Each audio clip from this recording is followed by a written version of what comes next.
Boker Tov, Besorot Tovot, Tet Zayin aujourd'hui, Iyar, 16e jour dans le mois d'Iyar, 31 dans le compte du Homer. On est dans la semaine des Hilulot, Rabotai, entre Rabbi Meir Baalanes et Rabbi Yehuda Bar Ilai qu'on a passé, entre Rabbi Shimon Bar Yochai qui est devant nous demain soir. Aujourd'hui, Rabbi Hai Tayeb Lomet, Hilula, un des plus grands rabbins très connus, en tous les cas pas qu'en Tunis. Apparemment, selon l'histoire, il y en a qui disent qu'il est venu de Maroc sur un lion, tellement il était très haut niveau.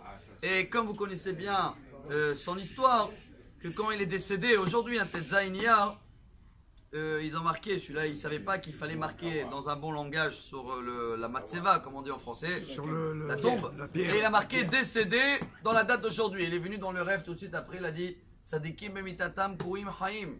Tu ne peux pas mettre le nom décédé. Tout de suite, tu vas mettre en hébreu, tu effaces le met. Comme il n'a pas pu effacer le met, il a rajouté l'omet. Ça veut dire, il n'est pas mort. Apparemment, il était très pauvre. Il y a une histoire qu'on raconte qu'une fois même, il y avait un voleur. Apparemment, il a atterri chez lui. Et comme il n'y avait rien à voler, alors lui, quand il a vu le voleur, il a dit viens, on cherche à deux, parce que seul, j'ai jamais rien trouvé. Mais j'ai appris un bon message de toi, que apparemment tout le monde le connaissait. Même s'il n'y avait rien, il a tenté quand même le voleur. Alors Rabbi Hai Tayeb, il doit nous apprendre aujourd'hui les maximes des pères qu'on avait partagées hier. Et c'est la première. Ezeu Chacham Alomed Mikol Adam. Celui-là qui veut être sage, il apprend de chacun. Vous allez me dire, comment de chacun? On peut apprendre quelque chose d'un voleur? Bien sûr. Hier, on a vu que Rabbi Zusha d'Aniapoli, il nous a tiré minimum 3 messages qu'il a amélioré sa vie en regardant le voleur. C'est le voleur qui l'a donné cette sagesse. Il a dit, même s'il a échoué aujourd'hui, demain il va retenter. Sinon on arrive à faire pareil dans la Torah, c'est le top. 2, jamais il va te raconter ce qu'il a fait, jamais il va te raconter le prochain coup. Tu as fait quelque chose de bien, une bonne action, ne raconte pas ou ne dis pas demain je vais faire ça, je vais acheter ça, je vais offrir ça. Comme le voleur, chers amis. 3, c'est le message de Rabbi Hai Tayeb, même s'il n'y a pas beaucoup à gagner, il va tenter quand même. Chaque petite mitzvah peut être importante. Mais hier on a terminé en beauté.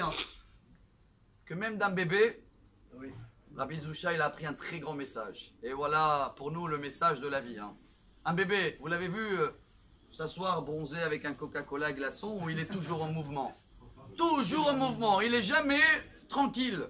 Alors sinon on arrive à être toujours dans les mouvements, dans la Torah mitzvot, et pas, ça y est, j'ai plus rien à faire. Ça c'est que le bébé qui peut nous apprendre. 2, alors le bébé, quand il a besoin de manger, comme un adulte qui a besoin de la parnassa, il lâche pas l'affaire, il pleure, sincère, jusqu'à qu'il reçoive à manger. Si on arrive à faire pareil quand on a des demandes de santé ou de parnassa comme le bébé, et dans ce cas-là, le bébé on le donne, n'est-ce pas? Akadosh Baruch Hu, il va nous donner direct.